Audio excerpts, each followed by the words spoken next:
I never thought I would be writing this, but recent events have left me with no choice.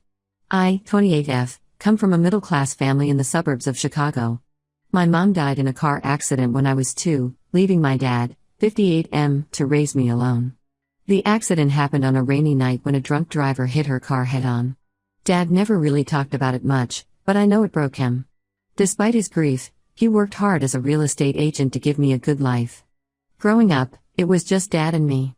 He would take me to soccer practice, help with homework, and even learn to braid my hair by watching YouTube videos. We weren't rich, but Dad made sure I never felt like I was missing out. He built a successful real estate business from scratch, working long hours but always making time for our Sunday movie nights. Dad's family was very involved in my life during those early years. My Aunt Emma would watch me after school, and weekends were spent at my grandparents' house. We were a tight-knit family, always celebrating holidays and birthdays together. Dad dated occasionally but never seriously, saying his priority was raising me. Things changed drastically when I was 12.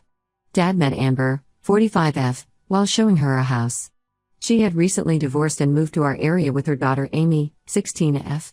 Amber came across as sophisticated and charming. She worked in marketing and always dressed impeccably. Amy was quiet but seemed nice enough.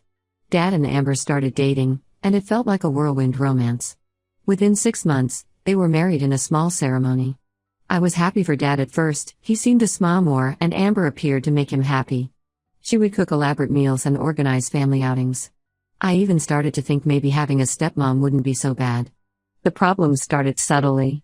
Amber convinced Dad we needed to move to a more upscale neighborhood to help his business image. She found a huge house in the most expensive part of town, saying it would be perfect for entertaining clients. Dad was hesitant because of the massive mortgage, but Amber insisted it was a good investment. After we moved, everything changed. Dad had to work longer hours to afford the mortgage payments. Amber redecorated the entire house, spending thousands on new furniture and artwork. When Dad expressed concern about the expenses, she would guilt him by saying he didn't want her to feel at home. Amber began commenting on how much attention Dad gave me. She would say things like she's not a baby anymore or you're babying her too much. If Dad and I watched a movie together, she would complain we were excluding her and Amy. She started planning weekend trips that coincidentally fell on my soccer game days, so Dad had to miss them. The isolation from family happened gradually. First, Amber would say she had already made other plans when Dad's siblings wanted to visit. Then she started complaining about how overwhelming family gatherings were. She convinced Dad to spend holidays at expensive resorts instead of with family, claiming we needed to create our own traditions. I watched helplessly as Dad's relationship with his family deteriorated.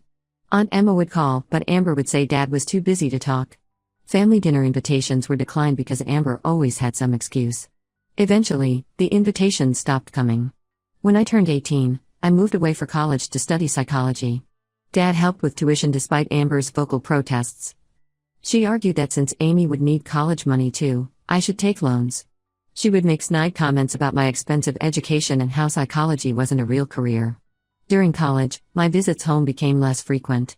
Amber would make me feel unwelcome in subtle ways. She would forget to set a place for me at dinner or make comments about how messy my old room was. If Dad bought me anything, she would mention how he never spent that much on Amy. Last year, everything fell apart when Dad was diagnosed with stage 4 pancreatic cancer. I immediately took a leave from my job and moved back home to help care for him. Amber seemed annoyed by my presence, constantly telling Dad that she could handle everything. She would try to schedule his doctor appointments when I was out and forget to tell me about them. I noticed Amber spent a lot of time on her phone, often leaving the room to take calls. She claimed they were work-related, but something felt off. She would get defensive if Dad asked about the calls and started password protecting her phone. One evening, when Amber was at a work dinner, Dad confided in me. He was worried about Amber's behavior and suspected she was having an affair. He had seen suspicious texts on her phone when she left it unlocked. He also revealed that Amber had been pressuring him to change his will, wanting a larger share for herself and Amy. She argued that since they had been married for 16 years, she deserved most of the estate. Dad passed away 3 months ago. The will reading was yesterday, and Amber's true colors came out. Dad had left 70% of his estate to me, including the house and his business shares. He left 20% to his siblings and only 10% to Amber and Amy. Amber exploded, screaming that the will was invalid and that Dad wasn't in his right mind. What Amber doesn't know is that Dad had recorded videos before his death, explaining his decisions. He expressed concern about Amber's behavior and said he wanted to protect me and his family's inheritance. He had suspected something was wrong but was too weak to investigate. Now Amber and Amy refuse to leave the house. They've changed the locks on some doors and claim it's their home too. Amber's been calling Dad's siblings, telling them I manipulated Dad during his illness to steal their inheritance. Some relatives are believing her, especially since she's been part of the family for so long. Amber's also been contacting Dad's business associates, spreading rumors that I forced him to change the will. Some clients have pulled their listings, affecting the business. I've had to hire a lawyer to handle this mess. I know I'm right to stand my ground, but seeing Amber twist everything makes me angry. My Aunt Emma thinks I should give Amber a larger share to keep the peace, but that would mean betraying Dad's final wishes. I need advice on how to handle this situation without letting Amber manipulate everyone further. Update 1: These past 2 weeks have been absolute chaos, but what happened yesterday changed everything. I need to share how this whole situation exploded in ways no one could have predicted. After my last post, Amber escalated things by filing a lawsuit challenging Dad's will. Her lawyer sent aggressive letters claiming Dad wasn't mentally competent when he made the will. She even got some of Dad's old business partners to sign affidavits saying they noticed him acting confused in his final months. My lawyer assured me these claims were weak, but dealing with the legal pressure was stressful. Amber continued living in the house, taking over the master bedroom and moving my dad's things to the garage without my permission. She told neighbors I was trying to make her and Amy homeless, painting herself as a grieving widow being persecuted by her cruel stepdaughter. Some neighbors started giving me dirty looks and one even left a nasty note on my car. But everything changed when I received an unexpected call from my lawyer last Thursday. A man named Michael Bennett had contacted his office with information about Amber. What he revealed left everyone stunned. Amber was legally married to him in Nevada while she was married to my dad. Michael discovered Amber's double life when he found papers about my dad's estate in their shared home office. He had no idea Amber was married to my dad and was shocked to learn about her deception. According to Michael, Amber had been living a completely separate life with him and their 15-year-old son Tommy for the past 12 years. Amber would tell Dad she was visiting her sick mother in Nevada every few weeks. In reality, she was going to her other home with Michael and Tommy. She had maintained this deception for over a decade, carefully scheduling her time between both families.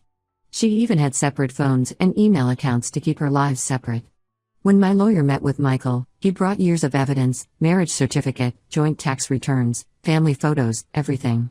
The most shocking part was learning that Amber had met Michael just months after marrying my dad. She had planned and executed this deception from almost the beginning of her marriage to my dad. The revelations kept coming. Michael shared security camera footage from their Nevada home showing Amber there during times she told my dad she was on business trips. There were birthday party videos, holiday celebrations, and family vacations, all while she was supposedly working or caring for her sick mother. Amy was devastated when she learned the truth. She showed up at my apartment yesterday, crying and telling me everything. Amber had manipulated her throughout my dad's illness, promising her a large inheritance if she supported the challenge to the will. Amber had convinced Amy that Dad was playing favorites by leaving me more money, using Amy's insecurities about being a stepdaughter to turn her against me. Amy revealed that Amber had coached her on what to say to the lawyer and family members. She was supposed to claim she heard Dad and me having arguments about the will, even though those conversations never happened. Amber had even written a script for Amy to follow when talking to Dad's siblings. Speaking of Dad's siblings, they're mortified. Aunt Emma called me sobbing, apologizing for doubting me. She shared stories of how Amber had systematically driven wedges between Dad and his family over the years. Amber would tell Dad that his siblings were jealous of his success, while telling the siblings that Dad was too busy for them. She played both sides perfectly, ensuring the family grew apart. The most disturbing discovery was the financial aspect. My lawyer found evidence that Amber had been transferring money from Dad's accounts to her life with Michael throughout the marriage. She set up fake vendor accounts through Dad's real estate business, making it look like legitimate business expenses. Over 16 years, she had stolen nearly $200,000 this way. Michael immediately filed for divorce after learning about Amber's deception. He's working with my lawyer, providing all financial records showing how Amber moved money between her two lives. The police are now involved, investigating Amber for potential fraud and bigamy charges. Amy has moved in with her biological father, unable to face her mother's lies anymore. She wrote me a long letter apologizing for her role in everything, explaining how Amber had used her need for maternal approval to manipulate her. She included text messages from Amber showing how she had orchestrated the whole inheritance scheme. Amber's reaction to being exposed was both predictable and shocking. She tried to claim Michael was lying, then switched to saying she had divorced him years ago but lost the paperwork. When that didn't work, she tried to blame my dad, claiming he knew about Michael and had agreed to an arrangement. Nobody's buying her stories anymore. The lawsuit challenging Dad's will has been withdrawn by Amber's lawyer, who quit representing her after learning about the bigamy. She's now trying to find new lawyers, but none want to touch her case. She's still in the house but hasn't been seen outside in days. My lawyer is working on having her removed legally. I'm still processing everything. Finding out that the woman who spent 16 years as my stepmom was living a complete double life is overwhelming. Dad never knew the truth about who he was really married to, and that breaks my heart. But at least now everyone knows what kind of person Amber really is. My lawyer says this revelation changes everything legally. Not only will Amber's challenge to the will fail, but she'll likely face criminal charges. He's already working on getting her portion of the inheritance revoked since her marriage to Dad wasn't legally valid. I'll update again when there are more developments. Right now, I'm focusing on working with my lawyer to get Amber out of the house and helping Amy deal with this nightmare. The police want to interview me next week about the financial fraud, so that should bring more information to light. Update 2: What happened in the last few weeks has made Amber's double marriage seem almost tame in comparison. My lawyer's investigation into Amber's past uncovered a pattern of behavior that shocked everyone, including her husband Michael. After the bigamy discovery, my lawyer hired a private investigator to look into Amber's background. What they found was disturbing. Amber had done this before, not once but twice. She had targeted wealthy men, married them, and tried to gain control of their assets while maintaining relationships with other men. The Pie found her first victim, Robert Carson, in Florida. She married him in 2001 when she was just starting her con career. She followed the same pattern, isolated him from family, pushed for expensive purchases, and tried to change his will. She even used the sick mother excuse back then to cover her absences. Robert's sister reached out to me, saying Amber had nearly destroyed their family before disappearing in 2004 with a large portion of Robert's savings. The second victim was James Wilson from Texas. She married him in 2005, just months after leaving Robert. With James, she refined her technique. She managed to convince him to sign over his beach house to her before he discovered she was still legally married to Robert. When James confronted her, she vanished, taking expensive jewelry and his car with her. Both Robert and James came forward with documentation proving Amber's fraud. James even had security footage from 2005 showing Amber breaking into his house after he discovered her lies. She was trying to steal documents that could prove her fraud. This evidence helped us get an emergency restraining order against her, as my lawyer worried she might try to break into Dad's house to destroy evidence. The investigation also revealed that Amber had changed her name multiple times. She was born Susan Reynolds, then became Amber Carson, then Amber Wilson, and finally Amber Bennett/Marshall, using both Michael's and my dad's surnames. She had driver's licenses and credit cards under various combinations of these names. What's really disturbing is how calculated everything was. The Pie found Amber's old laptop in the garage, and the browser history showed she had researched Dad's finances and business long before meeting him. She had deliberately gotten a job with one of Dad's business associates to engineer their chance meeting. Everything about their relationship had been planned. Amber's current life completely fell apart once these revelations came out. Her marketing firm fired her after learning about the fraud investigations. Her friends, who she'd manipulated with stories about me being a cruel stepdaughter, now know the truth. Even her country club membership was revoked, which apparently bothered her more than the criminal investigation. Amy came by yesterday with more revelations. She found old journals in their storage unit that detailed Amber's plans. There were lists of potential targets, wealthy men, notes about their finances, and strategies for isolating them from family. Dad's name was on a list from 2006, years before she met him. Amy was horrified to discover that her mother had planned everything, including using her to gain Dad's trust. The police investigation expanded to include all of Amber's previous frauds. They found offshore accounts where she had hidden money stolen from her various husbands. She had nearly $500,000 stashed away from her various schemes. Michael has been cooperative throughout this process.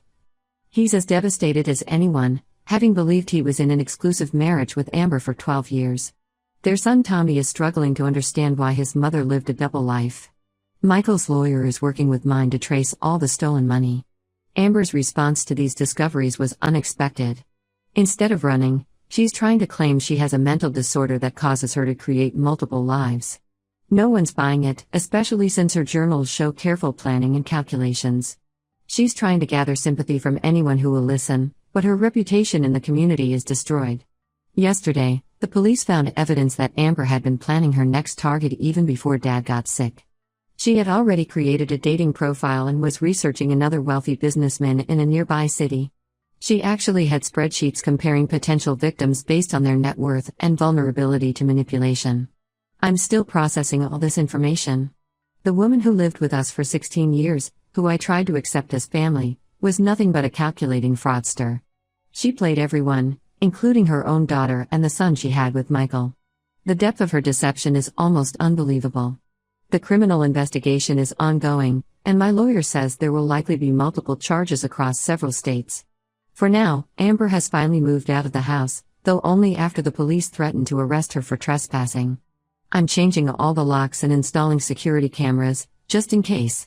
I'll update again when there are more developments, especially after the criminal charges are filed. Right now, I'm focusing on helping Amy and working with the investigators to piece together the full extent of Amber's deceptions. Update 3: The final chapter of this nightmare has finally been written. Amber's house of cards came crashing down in the most satisfying way possible. After months of investigation, Amber was arrested and charged with multiple felonies across 3 states. The charges included fraud, bigamy, grand theft, and identity theft. The evidence against her was overwhelming. The prosecutors had her detailed journals, financial records, and testimony from all 3 husbands, Dad's videos, Michael's evidence, and statements from her previous victims. Amber tried to play the mental illness card in court, bringing in a psychiatrist who claimed she suffered from a personality disorder. The judge wasn't convinced, especially after the prosecution showed her methodical planning through her journal entries and spreadsheets. The final nail in her coffin was the evidence that she had already been researching her next victim while Dad was sick. She ended up pleading guilty to avoid a longer sentence but still got 15 years in prison. The judge was particularly harsh, citing her exploitation of terminally ill Dad and the psychological damage he caused to Amy and Tommy. She's also been ordered to repay over $800,000 to her victims' families, including the money she stole from Dad's accounts. Amy has been in intensive therapy, dealing with the trauma of discovering her entire childhood was built on lies. She found out that Amber had manipulated her biological father during their divorce, using similar tactics to isolate Amy from him. She's rebuilding her relationship with her dad now and is starting to heal. While I sympathize with her situation, I've maintained minimal contact to avoid getting pulled back into any drama. Michael and Tommy moved back to Nevada. Tommy is also in therapy, struggling to understand how his mother could lead such an elaborate double life. Michael has been cooperative throughout the legal proceedings, helping to trace all the money Amber had hidden in various accounts. The most unexpected development was the response from the real estate community. After Amber's sentencing, several of Dad's old clients came forward with stories about how she had tried to manipulate them into making risky investments through Dad's business. She had apparently been running smaller scams alongside her marriage fraud, using Dad's reputation to gain people's trust. Dad's siblings and I have completely rebuilt our relationship. We now understand how Amber systematically destroyed our family bonds with her lies and manipulation. We have monthly family dinners, something Amber had prevented for years. My Aunt Emma helped me renovate Dad's house, which I've decided to keep. We turned Amber's home office into a memory room for Dad, displaying his awards and family photos that Amber had hidden in the garage. I've started working with a fraud awareness organization that helps protect elderly people from scammers like Amber. We use Dad's story, with details changed, to show how these predators operate. I've also connected with Robert and James's families, and we're working together to help other victims of marriage fraud. The karma didn't stop with Amber's imprisonment. Her cellmate turned out to be someone she had scammed in her earlier cons, a former friend whose identity she had stolen. The prison guards say Amber requested solitary confinement within a week. Looking back, I realized Dad must have suspected something wasn't right with Amber, which is why he left the estate mostly to me and his siblings. He tried to protect us even when he couldn't prove what Amber was doing. The videos he recorded during his illness show he knew something was wrong but couldn't piece it all together. I'm finally at peace with everything that happened. Amber's betrayal of our family was complete and calculated, but in the end, justice prevailed. I'm focusing on honoring Dad's memory and helping prevent others from falling victim to people like Amber. The house feels like a home again, filled with family and genuine love, everything Amber tried to destroy but ultimately failed to take away from us.